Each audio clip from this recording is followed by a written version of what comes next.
बातमी शेतकरी कर्जमाफी संदर्भात। शेतकरी कर्जमाफीला राज्य मंत्रिमंडळानं मान्यता दिली आहे। आचारसंहितेमुळे निर्णयाची घोषणा विधान परिषद निवडणुकीनंतर होणार आहे। मंत्रिमंडळ बैठकीत शेतकरी कर्जमाफीवर शिक्कामोर्तब झालंय। शेतकरी कर्जमाफीचा निर्णय घेऊन अंमलबजावणी सुरू करणार असल्याचं मुख्यमंत्री देवेंद्र फडणवीस म्हणाले।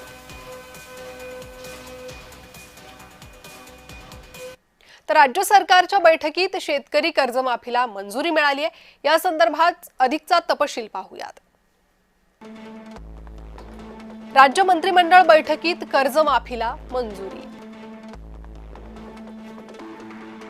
2 लाख रुपयांपर्यंत कर्जमाफी देण्याचा निर्णय। नियमित कर्ज फेडणाऱ्या शेतकऱ्यांना 50,000पर्यंत अनुदान मिळेल।